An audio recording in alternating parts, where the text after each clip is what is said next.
हम यहाँ पर 10वीं जमात और हमारे मौजूद असातिज़ा परीक्षा पे चर्चा एक हुकूमत का प्रोग्राम है। इस पर किस मकसद के लिए जमा हुए आइए मेरा तासीर परीक्षा के चर्चा के प्रोग्राम का आवाज़ तिलावत से करते हैं।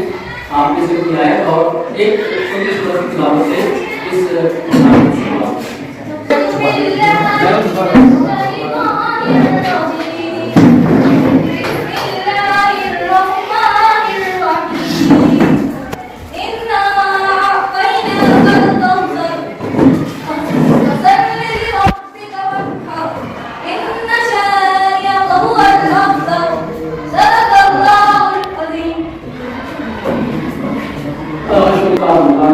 करते हैं और सीधा बढ़ते हैं हमारे प्रोग्राम की अगली कड़ी। आप जानते हैं कोई भी जलसा सर्जरी वगैरह पूरा होता है, लिहाजा आज की सर्जरी में आज नाम सभी सर का नाम करता हूँ और आयु भी मैं इसमें देता हूँ कि वक्त का मैं और सर करें और इजाजत सब बिल्कुल इजाजत और इजाजत से अगला परीक्षा की चर्चा हम शुरुआत करते हैं। लेडीज फर्स्ट गर्ल्स फर्स्ट अभी बार हमारे और अपने ख्यालात यहाँ पर हमारे टीचर राकेश मुंदार उन्होंने मुझे यहाँ पर इजहार ख्याल पेश करने का मौका दिया और मेरी बात का मौजू है परीक्षा पर चर्चा। और मैं परीक्षा के बारे में आपसे 2-3 बातें कहना चाहूंगी कि जब परीक्षा नहीं है तो हमें टेंशन हो जाता है। वो कब होता है जब हमने पूरा साल पढ़ाई नहीं की होती। अगर हम पूरा साल पढ़ाई करें, 2 साल प्रोग्रेस को बात पर तवज्जो दें और रोज रिवीजन करते रहे तो हमें परीक्षा पर नहीं होगा टेंशन। और हम परीक्षा लेते हैं तो हमें ये टेंशन रहता है कि हमने जो सवाल का जवाब दिए है वो सही है कि नहीं, हमें फिर मार्क्स मिलेंगे कि नहीं, हम पास होंगे कि नहीं। अगर हम पूरा साल पढ़ाई करें तो हमें टेंशन नहीं होगा क्योंकि हम पूरा साल मेहनत करते हैं, इसलिए हमें इसका आगे में फल मिलेगा नहीं। बस इतना कहकर मैं अपनी जगह लेती हूँ। Thank you.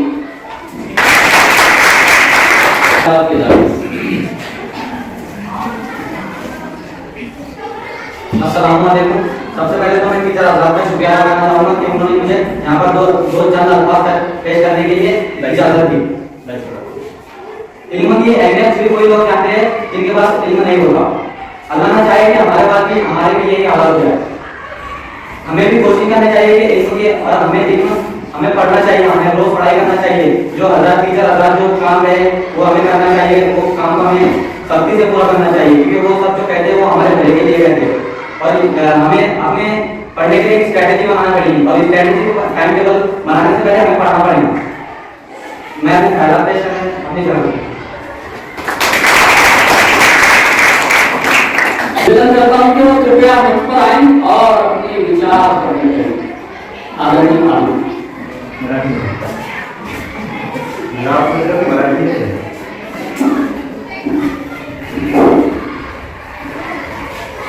मैं आज आपके भीतर आपके समक्ष परीक्षा की चर्चा इस विषय पर थोड़ी आपसे चर्चा करूंगा। चर्चा का विषय ये है कि परीक्षा पर आपको कुछ तरकीब बताई जाए, वहाँ की एग्जाम की और पढ़ाई पर आपने पूरा साल किस तरह से आपका नियोजन रहा है, उस नियोजन के हिसाब से आपने 10वीं कक्षा में आप किस तरह से अभ्यास और जो आपको हिदायत मिली, जिस तरह से अध्यापकों ने अपना कार्य किया है, आपने उन कामों को सुनकर अध्यापक की दी गई हिदायत को समझकर अपने अभ्यास को किस तरह से मुकम्मल किया है। यदि एक छात्र अपने विषय को मान ले, ध्यान दे और उस विषय पर वो अधिक मेहनत करे तो यकीनन वो छात्र कामयाब होगा। अगर आप परीक्षा के दिन ही सुबह उठकर तैयारी करने लगे तो ये संभव नहीं। इसके लिए बताए गए तरीके नियोजन जिनके पास होता है वो छात्र हर एग्जाम में परीक्षा में उत्तीर्ण होते हैं। अगर आप पूरा साल परीक्षा पर जो आपके विषय है उसके हिसाब से अपनी पढ़ाई जारी रखें तो आपके लिए हर वो एग्जाम हर वो परीक्षा आसान है। और वो आसान इस वजह से है कि आपने उसके लिए नियोजन किया है। जैसे कि आपका नियोजन रहा है कि मेरा जो विषय है, माना कि आपने विषय चुना है हिंदी और उसके बाद चुना है उर्दू, उसके बाद चुना है अंग्रेजी, ऐसे सब्जेक्ट के लिए, विषयों के लिए आपने क्या किया है, नियोजन किया है कि मैं रोजाना इस विषय पर अपना होमवर्क, स्वाध्याय जितना हो सके वो याद करो। तो आपका विषय भी हल हो गया और आपने नियोजन किया है, और इस नियोजन के विषय पर आपको परीक्षा आसान है। अगर आपको परीक्षा आसान करना है तो इससे पहले आपको नियोजन करना पड़ेगा। जिसके पास में नियोजन होता है वो कामयाब होगा। तो आशा करता हूं कि आप भी जितना समय आपके पास बचा हुआ है उस पर आप नियोजन करें। करीबन आपके पास 2 महीने हैं, तो 2 महीने में आप क्या कीजिए, डिवाइड कीजिए, विभाग कीजिए कि मेरा जो विषय है वो कमजोर कौन सा है, उस पर मुझे कितना समय देना है। अगर आपका विषय जो कमजोर है, माना कि हिंदी और मराठी है, अगर आपको लगता है कि कमजोर है तो आप इसके लिए कि मैं 10 दिन हिंदी और मराठी के लिए दूंगा, 10 दिन अंग्रेजी के लिए, 10 दिन जो है तो उर्दू के लिए। तो यहाँ पर आपका 30 दिन का भी नियोजन रहा। बाकी सब्जेक्ट जो है विषयों पर आपको उसी तरह से नियोजन करना है। इस तरह का अगर आपका नियोजन रहा तो आपके लिए कोई परीक्षा मुश्किल नहीं। इतना कहकर मैं अपनी जगह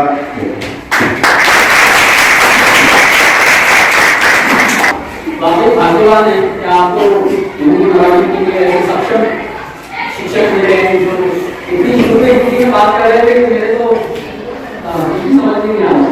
यकीनन आपके, मुझे विश्वास है कि आपको समझ में आया होगा और आप उनके द्वारा बताई गई उनके दिशा निर्देश हैं उनका पालन करेंगे और अपने जीवन में सफल होंगे। मैं इससे आशा करता हूँ। अनुमान पर उनसे दरखास्त है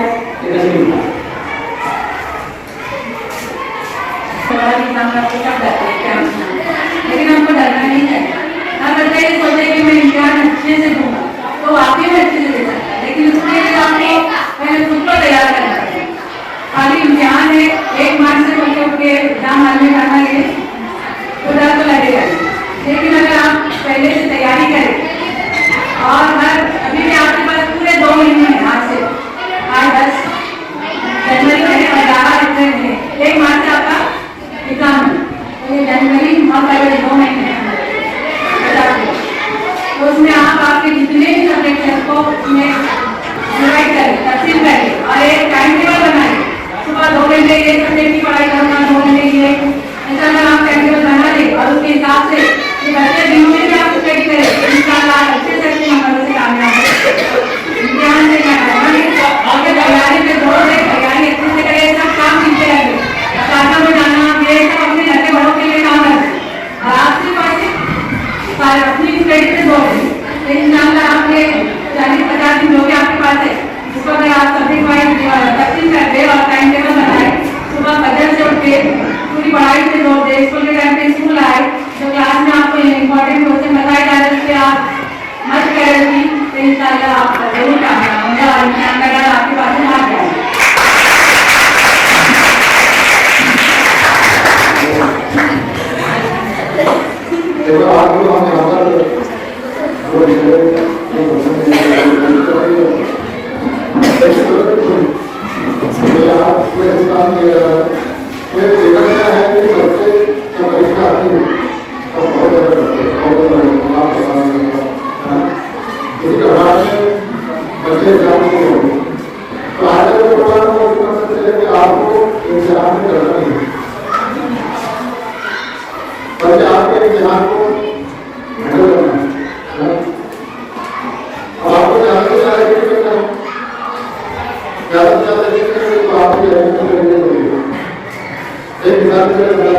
आप किसी गाँव में पहली बार गए तो वहाँ पर आपसे बोलने का आवाज़ बढ़ेगा,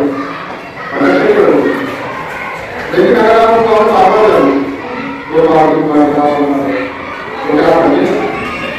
तो यही वजह है कि बहुत सारे बच्चे को होते हैं तो क्या करते हैं और एक ही बार पढ़ते हैं, अनेक बार पढ़ने को याद इसलिए आप कभी ये कोशिश करें कि मैं वो इतनी मेरा ज़्यादा से ज़्यादा और उसको कम से कम छोटे घर में जैसे मैं दवा तो जो भी अपने और हमारे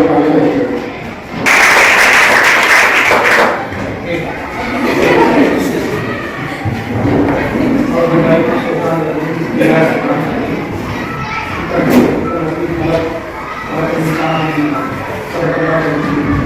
तक आज का प्रोग्राम है अल्हम्दुलिल्लाह बहुत प्यारी और जानदार है। परीक्षा की चर्चा इम्तिहान पर इस मौके पर जो है बहस और इस पर प्रोग्राम जो है देने चाहिए। अल्हम्दुलिल्लाह हमारे गाँव में भी जो है एक तंजीम है बात करना ये तंजीम भी जो है आप लोगों के हाथ में बहुत अच्छे काम होती है, लेकिन आपकी जो है तस्वीर ये है कि आपसे जुड़ना नहीं चाहिए। अगर आपसे जुड़ते हैं तो यकीनन आप सही राह पर और सही अपने विषय पर अपने मकसद पर गाना हो। दुनिया के मिलों में और अंधेरों में जो है इंसान आराम स्टूडेंट जो है ज़्यादा मरीज हो, इसीलिए हुकूमत को बर वक्त और ऐसे मौके पर जो है चर्चा परीक्षा की चर्चा का एक उन्माद के तहत आपके सामने प्रदान देना पड़ेगा, ताकि आप इस तरह कल हिंदुस्तान के जो एक प्यारी कौम बनने वाली है तो वो आप तालीम के तहत जो है बेदार है। तो इसी सब के लिए आप जो है जो स्टूडेंट तंजीमें होती है उससे आप जुड़ते रहेंगे। तालीम में तो आपने बहुत सारे सारे काम से मालूमात हासिल किए, अल्हम्दुलिल्लाह आपका तालीमी मेयार भी बहुत अच्छा है। बिनजुमला तो बातें आप सुनते भी रहे, लेकिन बहुत बात की है कि अपने अंदर के एहसास करते हैं। चर्चा होती रहेंगी, गुफ्तगू होती रहेंगी, नई नई बातें आती रहेंगी, लेकिन आप सबसे अहम बात अल्लाह ताला की उस बात को याद रखिए जो मैंने आपके सामने पढ़ी कि बड़ा अफजल के नाम से इसमें इंसान को कौन सी तरीके से इल्म सिखाना है जो बोलना नहीं जानता है, जिसको अल्लाह ताला ने अपने बंदों को जो है पढ़ने का यहाँ पर हुक्म दिया गया और वो भी ऐसा एक हुक्म दिया गया जो कलम के जरिए से। तो माशाल्लाह आप 10th क्लास में हैं, आपका टैलेंट का जो दर्जा है बिल्कुल आला दर्जे का है। कल आप कॉलेज के भी स्टूडेंट होंगे, फिर आप तालीम भी क्या होंगे, इसलिए बेहतर यही है कि अपने आप को जो है अभी से तालीम से जुड़े रखें, लगाव रखें, उनसे रखें, अंदर बना करें और तालीम पर बिल्कुल समझ रखिए। नकल के बहुत बिल्कुल न करेंगे, अगर नकल करेंगे आप तो यकीनन कुछ वक्त के बाद जो है आप रुक जाएंगे, लेकिन अगर आप अकल का इस्तेमाल करेंगे तो धीरे धीरे आप इसी मैदान में कोई भी रुकावट आपको रोक नहीं सकती। उन्नीस सौ प्यार के मोती लुका के चलता है, उन्नीस सौ प्यार के मोती लुका के चलता है, सभी को अपने गले से लगा के चलता है, सभी को अपने गले से लगा के चलता है। करे भी कैसे कोई उसके कद का अंदाजा, वो आसमान है मगर सर झुका के चलता है।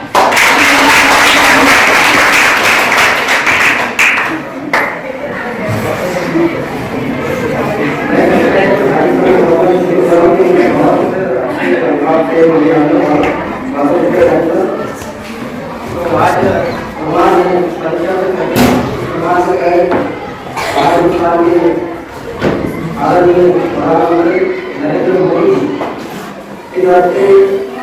परीक्षा में चर्चा इस्तेमाल के तहत विषय पर हर बात की तरह इस्लाम की बनाया जा रहा है कि इस्लाम के अंदर जो दर्द और भाव होता है जो एक स्ट्रेस होता है तो स्ट्रेस फ्री होगा, यानी अपने दिमाग पर किसी भी किस्म का कोई भी तनाव न लेते हुए एग्जाम को फेस किया जाए, इम्तिहान दिया जाए। इसके लिए क्या करना चाहिए? पहले तो शुरुआत से ही हर स्टेज से जब स्कूल शुरू होता है उसी वक्त से एक शेड्यूल बनाना चाहिए, पढ़ाई में शेड्यूल बनाना चाहिए कि कौन से सब्जेक्ट को कितना वक्त दिया जाए। अक्सर होता है जैसे कि बहुत सारे स्टूडेंट्स 4-6 घंटे यूनिट निकाल देते हैं और लास्ट के वीक के लास्ट के मंथ के 2-4 महीने के अंदर पढ़ाई शुरू कर देते हैं, पढ़ाई करते हैं। तो एकाएक उनके दिमाग में जब हो रहा है सब्जेक्ट के टीचर्स से हमें तो बहुत सारा पढ़ा लेकिन हम इसकी स्टडी कैसे करें? तो मैं वैसे भी हर साल क्लास में कहता हूँ कि इसको रेगुलरली हम रोजाना इसकी स्टडी करें। जो सब्जेक्ट रोजाना जितना पढ़ा जाए उसकी रात में रोजाना स्टडी होना ही चाहिए। जिस भी टॉपिक को सर ने पढ़ा है क्लास के अंदर उसकी उसी दिन रात में उसका रिवीजन, उसका याद उसकी मश्क एक्सरसाइज होना ही चाहिए। बिकॉज जो मश्क जो है इंसान को मजबूत बना देती है, प्रैक्टिस मैक्स मैन परफेक्ट, इंसान को प्रैक्टिस में मजबूत बना देती है। तो जब आप एग्जाम फेस करने जाए तो ये बगैर किसी टेंशन के, बगैर किसी स्ट्रेस के जाए। और हमको बीएड में उसूल समझाया गया था कि सिंपल टू हार्ड। जब आप एग्जाम के सेंटर में जाए तो सबसे पहले बहुत सारा इस समय का एक प्रॉब्लम होता है कि हम कौन सा सवाल सवाल किया जाए, कौन सा सवाल हम पहले हल करें। तो जो आपको सबसे पहले आसान सवाल लगता है वो पहले हल करें, लेकिन उसका क्वेश्चन नंबर आप बराबर डालें। आपको अपने में बहुत सारे इस समय का कंफ्यूजन रहता है कि आप कौन सा सवाल हल करें, घबरा जाते हैं। इसको कोई घबराने की बात नहीं, जो आता है आपको सबसे पहले तो आसान सा सवाल पहले हल किया जाए और उसके बाद में आहिस्ता आहिस्ता जो मुश्किल सवाल आते हैं उनको हल करने की भी वहां पर कोशिश की जाए। क्योंकि बहुत सारे यहाँ पर तफसीली उत्तर यहाँ पर आ चुकी है। सर ने कहा कि हमेशा जो अपना जो हदफ है, जो टारगेट है, वो बिल्कुल बड़ा होना चाहिए। हमेशा टारगेट नहीं, मुझे जो है ज्यादा पर्सन जब परीक्षा एग्जाम सेंटर में जाते हैं बहुत पर्सन क्या होता है कि बहुत सारे स्टूडेंट लेट आते हैं, 5-10 वाले में लेट हो जाते हैं। तो इसका जो प्लानिंग है, जो पहले जो नियोजन है, आज सर ने कहा कि इसका प्लानिंग पहले से कर लेना चाहिए। क्या कितने बजे सेंटर पे पहुंचे, कितने बजे हमको मतलब कौन कौन सी चीजें साथ लेना है, पानी की बोतल लेना है, जो इंस्ट्रूमेंटल होता है, जो बॉक्स होता है, जो पकड़ना होता है, उसमें सारी चीजें है या नहीं है, ये पहले ही पूरा चेक करके सेंटर में पहुंचना चाहिए ताकि वहां पर किसी किस्म की कोई हम पर कोई टेंशन ना आए कि अरे पेन हो गया, कोई पेंसिल हो गया, नहीं। तो सबको पहले चेक कर लेना चाहिए ताकि हमारे वहां पर स्ट्रेस भी हो जाए और सबसे पहले आसान सवाल हल करें, बाद में मुश्किल सवाल हल करें, ताकि और उसके बाद में घर आने के बाद में हम पेपर का असेसमेंट करें। बहुत सारे स्टूडेंट मुझे सर सेक्शन नंबर मिलेंगे, पहले सब अपना असेसमेंट करने का हमने कौन सा सवाल हल किया, उस सवाल में वो कितने नंबर मिलेंगे। तो इस वक्त उस वक्त होगा कि जब आप पहले से मुकम्मल तौर पे आपकी स्टडी रहेगी। अगर स्टडी नहीं की आपने अभी तक तो आप शुरुआत करो, अभी टाइम है आपके पास, टाइम है और उसकी स्टडी उसका वक्त का सही इस्तेमाल कीजिए आप लोग, ताकि आप अच्छे नंबर से कामयाब हो सकें।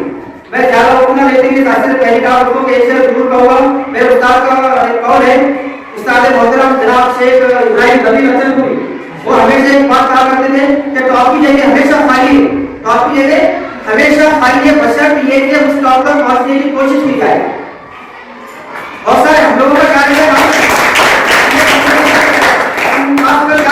नहीं, आप स्टडी कीजिए, मेहनत कीजिए और मेहनत करने के बाद में अच्छे से नंबर हासिल कीजिए, अच्छे मुकाम हासिल कीजिए, तो आपको जरूर वो जो टॉप की जगह हमेशा खाली वो जरूर मिलते रहेगी, आप उस मंजिल मकसूद पर जरूर पहुंचेंगे। और क्योंकि एक शेर मुझे याद आ गया कि जाते जाते छोड़ जाओ अपने यादों के नकुश, आने वाले काफिले के रहनुमा बनकर चलो।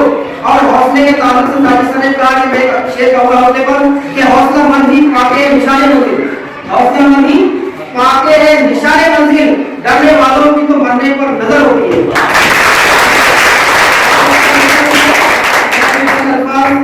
यही बात खत्म करता हूँ। उन्हीं को क्या थे जज्बात वाले, बहुत अच्छे हैं ये 10वीं जमात वाले।